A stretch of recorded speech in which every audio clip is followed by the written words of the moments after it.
We have a choice to make with the one ship mind we do have, but I think there's other ways to get more ship minds later on, so I've made my decision. We're going to deliver a ship mind to the Amber, and we're going to work on the hunter ship mind later, or the other entity. And I'm not even sure if I actually trust the other entity, but that hunter that it's talking about has tried to kill us. So I'm Seth on duty. Let's do this. She gave you a stack of chits so you could acquire a ship mind. Better make sure to deliver. Let's do it. You drop the huge cylinder onto the mess room table, and Kita can't hide her excitement.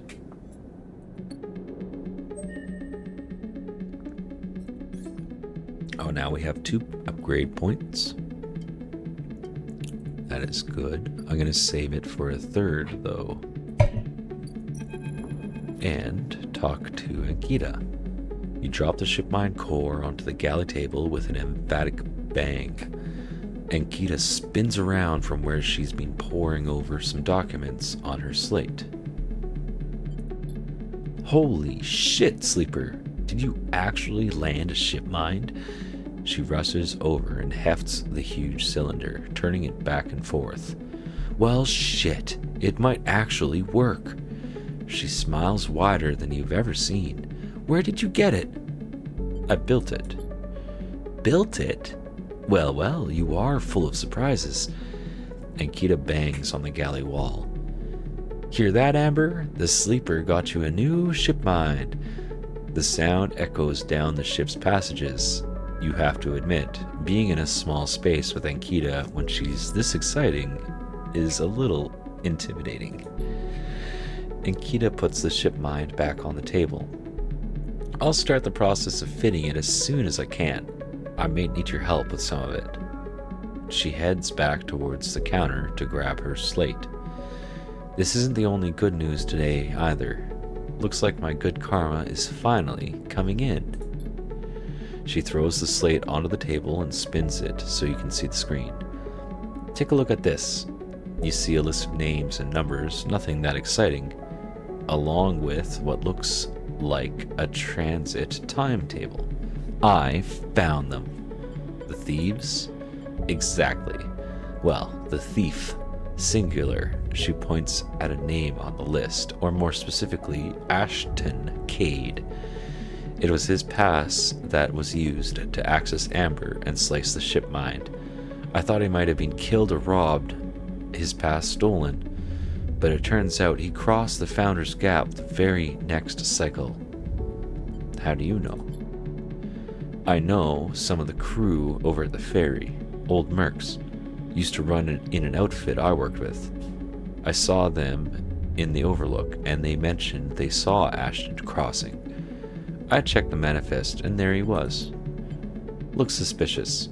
He hasn't said a word since the theft, and anyone wanting to hide out might head to the Greenway and go to the ground. She flexes. He won't get far, though.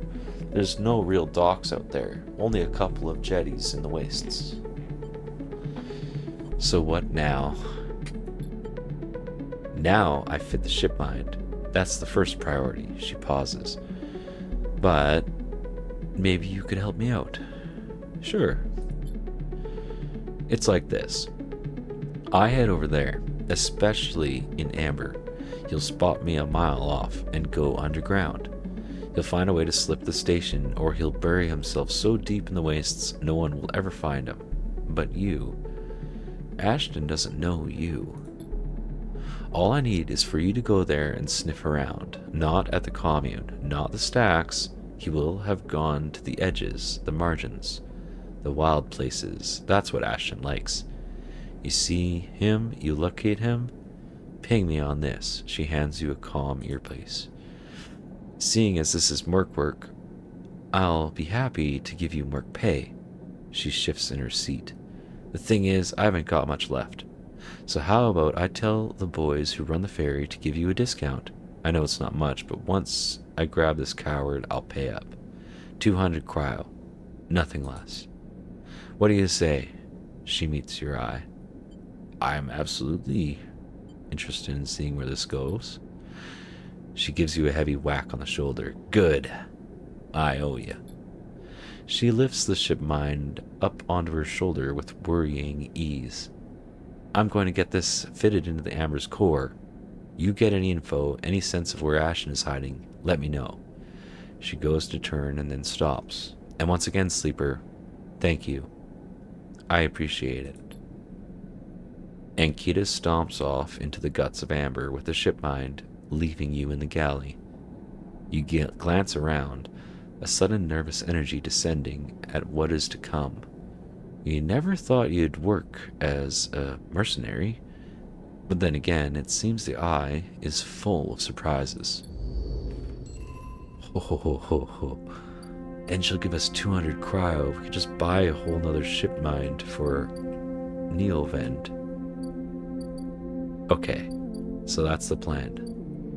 We are going to go. So the ferry would have been nice earlier, but it's okay. The discount probably is not a huge amount. So we can what? Gather scrap? She said Founder's Edge. This is the only wastes I'm used to. So this is what we're going to do. Find Ashton. Actually, before we do this, because I don't think there's a time limit on this either. Ah, the margins. Yeah, artificial wilderness. Okay, this is where we have to look. Search for signals, potentially 3 to tracking. Okay. We'll do this the next cycle because I wanted to pick mushrooms. Right? Actually, no. I will prioritize finding Ashton. Yeah. Okay, let's do it. Let's see. Rather than hiking around the wilderness, you can make use of your skills, tap into the cloud, and find Ashton by his signals. -3 energies. +3 to tracking. Ooh, and we got 5 cryo. So literally 1 more of those and 1 more less. Should be good. You notice a spike of activity, a vast transfer of information taking place. What is happening out there? Very cool.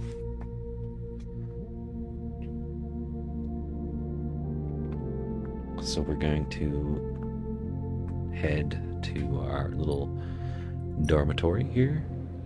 Do ourselves another end cycle. It's gonna hurt us. We might only get 2 dice rolls.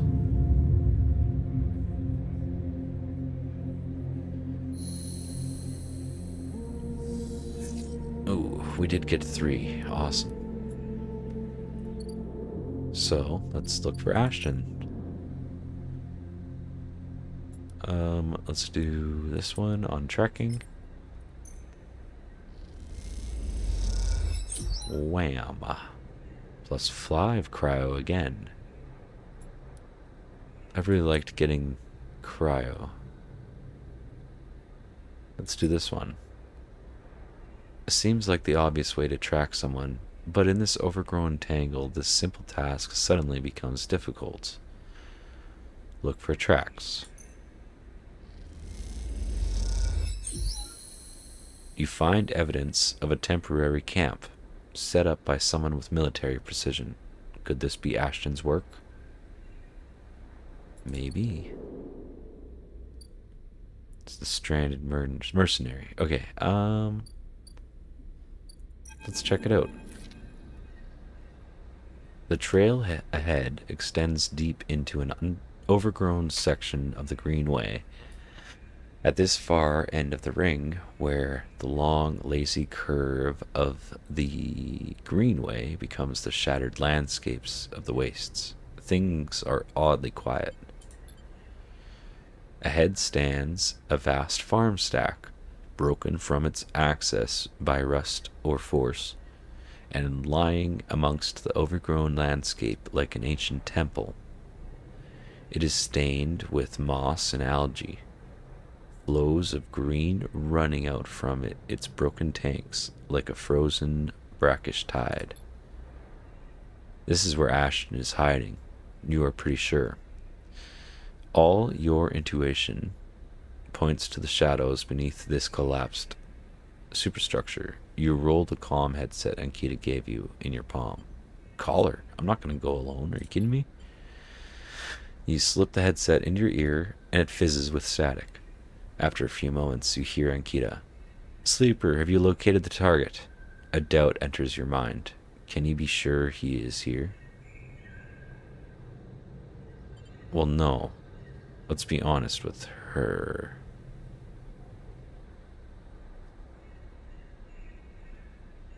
Fair enough. I guess we actually have to...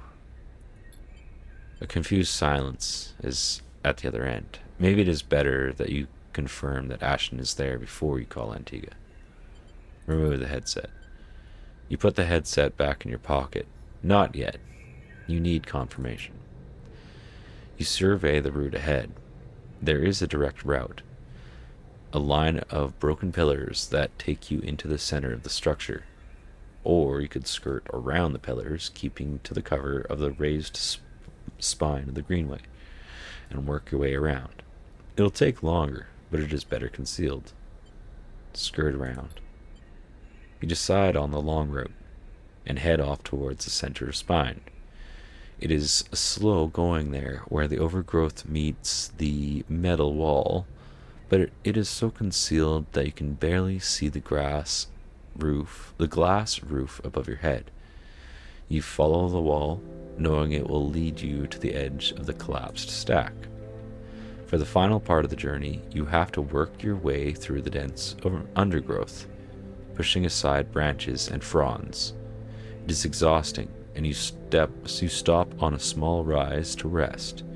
It has been hours since you began. You desperately hope Ashton hasn't moved on.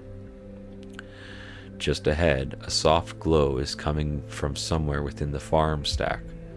A grow light, still on after all these years perhaps? You take a little longer to rest, then push on.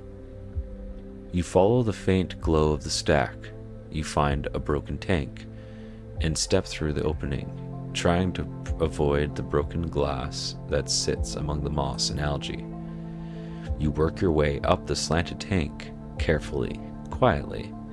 Somewhere, water drips, and you swear you hear a birdsong. Hanging plants catch the light, coating the place in a pale and sickly green. As you reach the edge of the tank, you hear something, an echoing hiss like a hydraulic piston. You quickly move up to where the tank opens into the central drum, and look over the edge. The vast drum is like a cistern, with plants growing on all sides, and wet mossy islands at its base. It is beautiful, and for a moment you can't see anything but the tones of green. Then you see the sleeper. In a faint circle of light descending down through the drum, the sleeper lies slumped at an odd angle. They are surrounded by crates, and beside them, on one of the mossy islands, there is an object, a cylinder set on a tarp. It is connected to the sleeper's head. You flinch. Are they one of the others? One of the ones they escaped with you? You squint, trying to recognize them. They are twisted, broken, open, wrong. You look away. Let's wait. You wait, unsure what to do. Your eyes fixed on the broken sleeper at the edge of the drum, on the connection between them and the shipmind. You think of what might be passing through the connection: thoughts, memories, or just data. You hear a sound, a quiet hiss, and then soft footsteps. Below you, Ankita enters, her sidearm in hand. She must have followed the signal from the headset. Has she been spying on you? You watch her step onto one of the mossy islands, the water around rippling as she does. The gunshot breaks the silence, blanking out all noise. It hits Ankita's shoulder piece, the ceramic armor cracking but holding as she braces onto the impact. Then she launches herself forward, the now activated armor launching her across the drum. Another shot goes wide before she reaches the cover of the crates beside the sleeper. Shit! You hear the shout from one of the tanks high on the far wall. Ankita reaches over and wraps a hand around the thick connection between the shipmind and the sleeper. What is she doing? You better come down here or I'll rip this right out of their head, she screams at the wall of tanks. You shiver at the suggestion. I'm going to stay silent. There's a long pause. All you can hear is the dripping of water running down the walls of the drum. Then Ashton calls out. I'm coming down, Ankita. Don't do anything stupid for God's sake. He appears at the far side of the drum, stepping through the shadow water, rifle raised above his head. Drop the gun, Ankita shouts. He throws it down onto the moss. As you lean out to watch, you see him catch your eye, clocking your presence. What are you up to here, Ashton, you sicko? She stands, keeping her sidearm trained on his head. You ripped my shipmind for what? Some freakish experiment? Ashton approaches with shaking hands, his eyes now fixed on the connecting bundle of wires that Ankita still has hold of. Steady, Ankita, it isn't like that. I needed the shipmind. You have to understand, they would have died without it. What are you talking about? I don't give a shit why you ripped my shipmind and crippled my ship. I should put you down right now. She tightens her grip on the connection. Typical of you, Ankita. No curiosity. Ashton smiles shakily. That's why I never asked for it, for your help. You only look after yourself. He nods at you. That sleeper up there, they are just bait, right? To draw me out. Ankita sucks a breath in. Are you trying to give me more reasons to shoot you? I love them, Ankita. Ashton looks at the crumpled sleeper. I love them, and they were going to die. I knew you would never understand that. He starts closing the gap between himself and Ankita now, slowly, inching forward. Don't do that, Ashton, Ankita snarls. Don't do that. Let the wires go, Ankita. Let us go. If you don't get out of my way, he inches closer. Please. I can't let you take it, Ashton. Ankita hardens her stare. You stole it from me. You left me for dead. She shakes her head. You think I'm going to trust you after all that? I need it, Ankita. I need them to survive. Ashton is in reach of the sleeper now, and Ankita. I'm going to take them now, Ankita. He raises a hand. I'm going to take the shipmind and go. Ankita loosens her grip on the connection a little. Her hand is shaking now. Stop, Ashton. She lowers the gun a little. Stop. Seeing her drop her guard, he makes his move. A blur of movement, a struggle, a shot, another. You recoil back behind the edge as they ricochet around the inside of the drum, the sound deafening you. When you crawl back to the edge, Ashton is bleeding into the water, the red and the green. Ankita is standing at the center of the drum, the severed connection in her hand. The water drips endlessly, drip after drip after drip. You force yourself to look at the broken sleeper. There is no sign of life, of humanity. They are just another broken object among other broken objects. while all around, living things grow and thrive. Ankita finally looks up at you, tears in her eyes. She begins to say something that might be sorry, but you are already gone. Why? Why did this happen?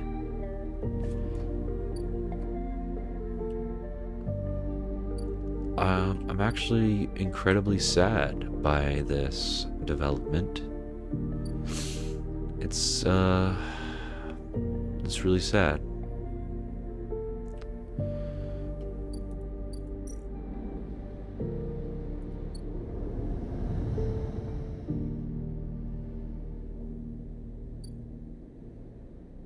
What just happened? Talk to Ankita about what happened. Yeah, we can't go there.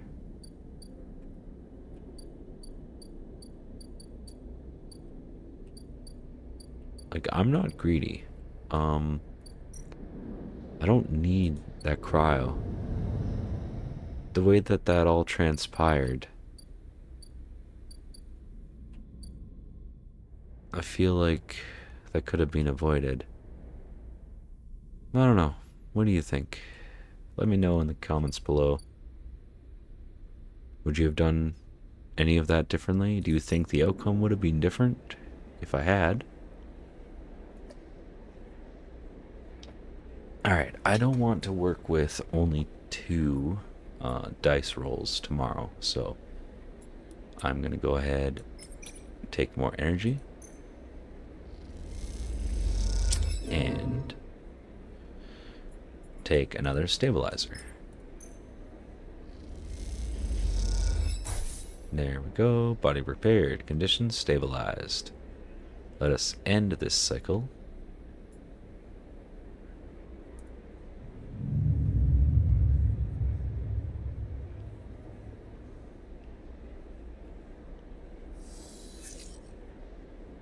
Boom. 5 dice rolls. I love it. I love it. There's the ambergris. Ankita is away. Amber is docked here at a rickety old jetty, but she's sealed up. A note says, "Sleeper, stay. I'll be ready soon." Oh, is this my way off? So if I wait 2 cycles, I can what? Leave with her? Is that the goal?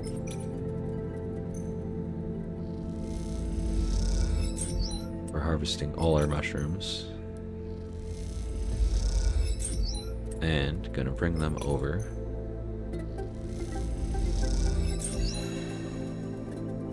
Ooh. Gonna bring them over to these friends we never helped before. The climbing briar. Really? They want Chiroles? Not Matsutakes?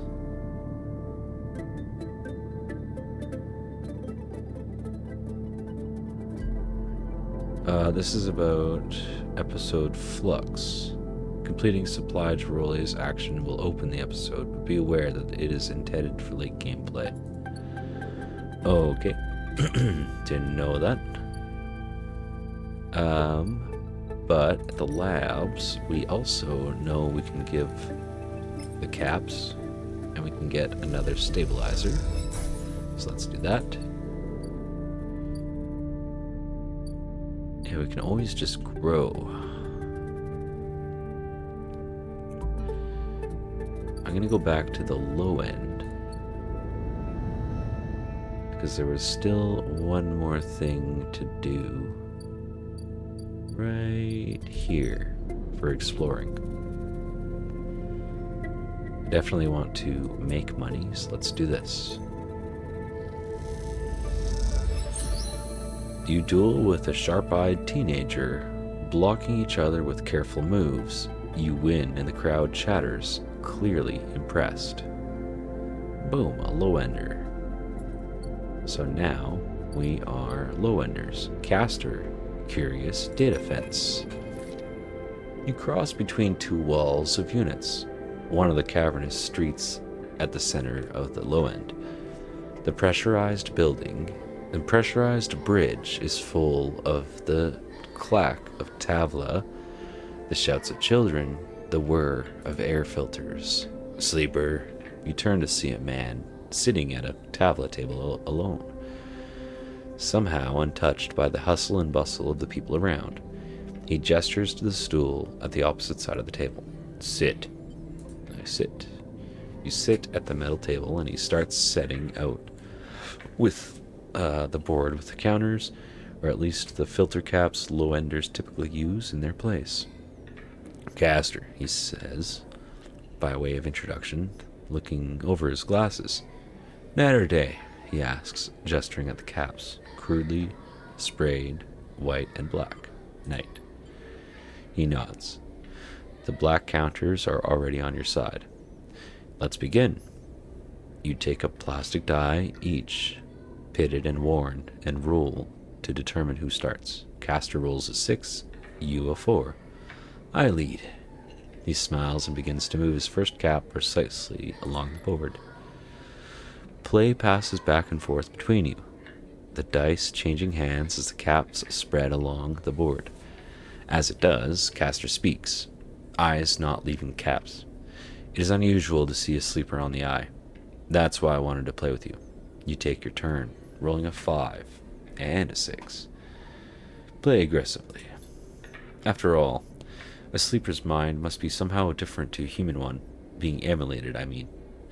As Caster talks, you target his counters, halting his progress, but exposing your caps as you do. I don't mean to offend you, Caster meets your eye. I merely see what you are, by definition, different. What has been subtracted in the emulation? What has been added? He stacks a wall of counters, a boundary you must break. He hands you the dice. Do you ever think about this, sleeper? About what you were before and what you are never? Now? Always. You roll a double 1 and solidify your wall.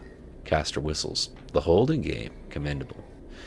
It can be brave to build from what came before. He rolls the dice and leaps your way in a single move. But we cannot idle too long, sleeper. The slower we move, the sooner we are caught. The past you is not just an idea, a concept for you. It is a living, breathing person. He looks up over his glasses, his eyes bright and wide. You split from them like a shadow splitting from its caster. They may be sleeping now, yes, but one day they will awake and carry on with their lives, unaware of your fate, no matter what it may be. He hands you the dice, smiling. You are a branch severed from the main trunk, an offshoot who refuses to die, so to speak. You roll again, under pressure now, trying to slip your caps out from under Caster's before he solidifies control of the game. So what I am curious about is how you see yourself in all this, Caster asks. What does this tangle of truth make you? Driven. Caster laughs. That much is obvious, sleeper. I see it in your eyes. You are eager to make all this count for something. Caster looks away, through the glass, to the crowded units on all sides. But driven towards what? He starts removing the caps. His home board now full. Is there an end here? Or just endurance? You try a few more rolls, attempting to get back in the game, but Caster clears his home board with a sense of the inevitable. He has known he was winning for a while. I feel I may have pushed too far. He slides another cap from the board. I apologize. My curiosity has a habit of getting the better of me. You roll to return a cap to the board, but all the spaces are blocked. Caster clasps his hands apologetically. You play well. Really, your weakness is not your game. He smiles warmly. We have much to learn from each other. He slides his glasses back up his nose and sits back. I feel we could share knowledge, ideas, perhaps even data. His eyes glint with the last word. To our mutual benefit. He slides his final cap from the board. It is over. He has won. I'll see. Please, I don't want to make you uncomfortable. He holds up his palms. My intention is only to help you endure here. And if I am able, feed my curiosities. The game over, you notice the bustle of the walkway once more. The call of the children. The deliveries, the arguments and reconciliations. They wash over you as you stand and leave. Castor nodding goodbye as you do. Crossing the walkway, you replay the moves of the game in your mind, looking for an opening you are sure was there. Cool. So, data? 5 you taken. Wow. We only have 4 right now. Same with Havenage protocols. Cool, cool. We still haven't done anything for Rabaya. That's okay. Let's go eat some food from our favorite guy over here. Emphas. The good food. We have a lot of cryo right now. Ooh, +3 energy at 15. Your mouth stings as your sensorium sends warning signals over and over. This is the good stuff. I'm going to do one safe job, which would be... Oh, actually, we could get a drink and become another regular. It's only 6 cryo.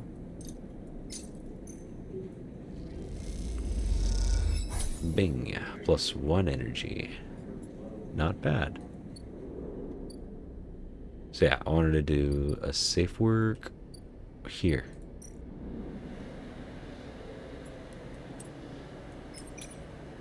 Which becomes a 3. A 1 becomes a 3. Negative outcome. 6 cryo. Okay. But that's going to have to be it for this time.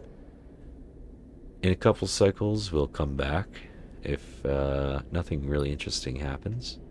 Then we'll talk with Ankita.